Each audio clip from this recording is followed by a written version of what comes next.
Está en línea de teléfono la esposa de Van der Brule. Se llama Laura Muñoz. Laura, Jorge Lanata le habla en Radio Mitre. Sí, ¿qué tal, Jorge? ¿Cómo estás? ¿Qué tal? ¿Cómo estás?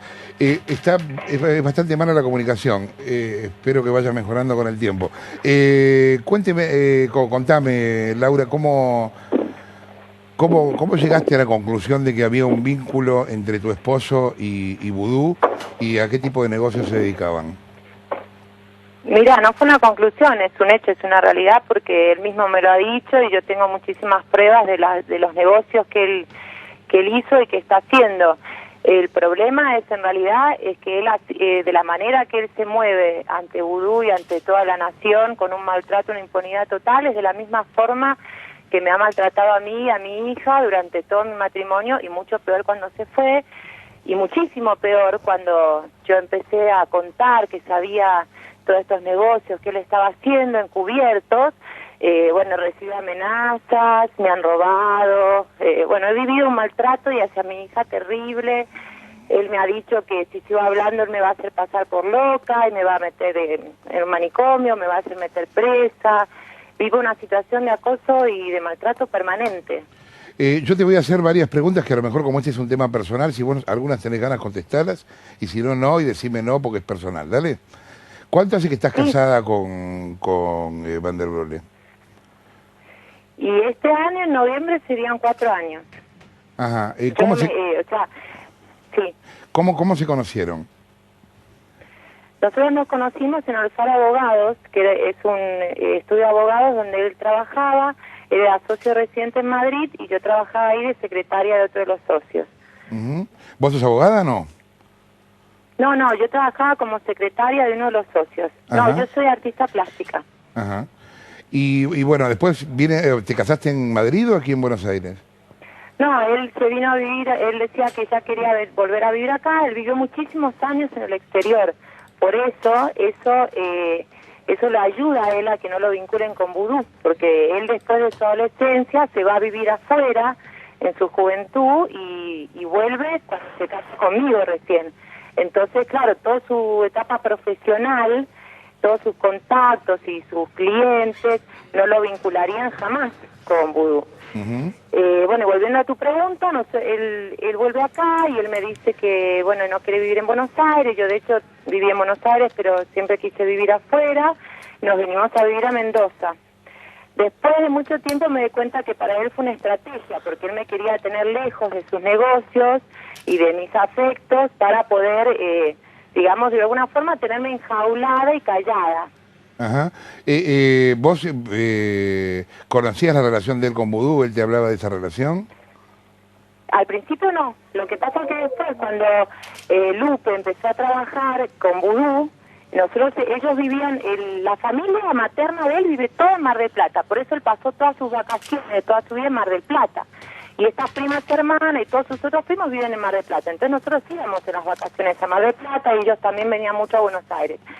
Cuando Lupe empieza a trabajar con Vudú, ahí empiezan todas las historias de Vudú, de Núñez Carmona, y todo era modo de chiste, de qué descarrilado había sido Vudú en su vida, y las cosas así como enormes travesuras, que a mí me parecen travesuras, ¿no? Que hacían en la adolescencia, qué sé yo, y la gastada que toda la familia, que era de recontra ultraderecha, le pegaba a Lupe, pues tenía que ir a las reuniones, y cantar la marcha peronista y cómo se había vendido, era toda una gran gastada. Ahí fue cuando Núñez Carmona lo contacta a Alejandro, porque ellos necesitaban un abogado de confianza que le lleve todas las cosas sucias, digamos. Y Alejandro empieza a trabajar con ellos. Laura. Lo que pasa es que no le cuenta a la familia, sí. ¿Cómo te va? Nicolás Wiñaski soy, ¿cómo andás? Ah, Nico, ¿qué haces? ¿Cómo te va? ¿Cómo estás? ¿Y cómo te cuenta él que retoma la relación con Núñez Carmona y con Vudú? Él me empieza a contar de a poco, me dice que no diga nada. Lo que pasa es que él trabajaba también mucho en la casa, entonces yo empiezo a escuchar y le empiezo a preguntar. Y él me va contando muy de a poco. Por ejemplo, él cuando íbamos a Buenos Aires se reunía muchísimo con ellos, pero si, por ejemplo, estaban reunidos, siempre se reunían en un bar Liber, y si yo quedaba en pasar a buscarlo para volver juntos, me decía, no, yo te voy a llamar cuando se vaya Carmona, recién ahí venís. Él no quería que yo los vea. ¿Y cuándo es que blanquea la relación? ¿O cómo te lo dice? Él me lo dice, él me dice, pero yo le empecé a preguntar, ¿pero qué haces con ellos? Entonces él me empieza a decir y qué es lo que hacía, que estaba trabajando, y también me empieza a decir que eso es como un gran salto profesional económico que él puede llegar a tener. Yo al principio mucho no entendía, aparte yo no mis ideales no van a favor de ese gobierno, entonces yo también entramos como en un debate moral donde yo decía, ¿cómo vas a trabajar con esta gente si vos no sos de esa rama política? Bueno, y ahí él se ponía un poco áspero, pero como que al principio también me contaba que las cosas que hacían eran medio benignas, y después se fueron poniendo cada vez más pesadas. Cuando, Laura, vos decís que tuviste un robo y amenazas, etcétera, ¿esto cuándo sucedió y en qué contexto? Él, desde que se fue de mi casa, al principio, o sea, se fue en buenos términos, y después es una persona muy maltratadora, muy perversa. Después empezó el problema de la violencia psicológica, económica. Él venía con policías a mi casa, o se llevaba a mi hija del jardín de infantes con un policía, me hacía perseguir por la calle. Bueno, toda situación así donde yo pasé muchísimo miedo y también muchísima justicia. Por ejemplo, si bien yo tenía un abogado que me apoyaba y me seguía, o al principio el juez me escuchó, después, por ejemplo, el abogado renunciaba, el juez me decía que me calle. Yo, cuando él se declara en la justicia prácticamente insolvente, yo le cuento al juez esto, y él me dice que me calle porque voy a terminar pidiendo visitas en Abome. Abome es la casa cuna. Entonces empecé a ver un ambiente enrarecido, y bueno, ahí empecé un poquito con temor a guardarme. Cuando yo vi la noticia en el diario, la de Chicone, que bueno, que todo esto empezó a darse a la luz, para mí fue un gran alivio. Y bueno, y ahí me decidí a hablar, y empecé a contar a mis amigos, a la gente con la que me relaciono, lo que yo sabía, y ahí empezaron la persecución, las amenazas, los robos, se me ha metido un tipo a mi casa a dejarme un mensaje mafioso una noche. ¿Vos hiciste, Laura, hiciste en su momento denuncia ante la policía de esto? Sí, cuando se tornó muy difícil, sí. Incluso él, en un momento que se enteró que yo estaba hablando sin miedo ya, vino y me ofreció dinero. Ah.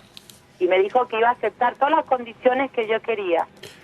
Y Laura, también le ofreció dinero a una abogada que yo tenía para que ella le cuente exactamente lo que yo sabía y las pruebas que tenía de sus trabajos con ocultos, digamos. Ajá. Laura, ¿y cómo fue que él te fue contando el avance de esos negocios con Vudú? ¿Él de alguna manera explicitaba que eran cosas raras o son solamente cosas que vos intuiste? No, él explicita. Él, por ejemplo, el primer trabajo que él hizo con Vudú, él me lo contó todo, porque incluso tuvo que viajar a Formosa. Él me contaba todos los detalles, y yo le decía, pero esto te estás quedando con un vuelto. Y él me explicitaba hasta la cantidad de dinero que él iba a recibir. Al principio él también estaba temeroso, decía, uy, por ahí quedó enganchado con la firma. Y después, bueno, después le ofrecieron otro trabajo en Mar del Plata, o sea, trabajo, no son trabajos en realidad, no sé cómo catalogarlos. Sí, llamémoslo negocio, lo que sea. Mafioso, sí. unos negociados mafiosos. Uh-huh.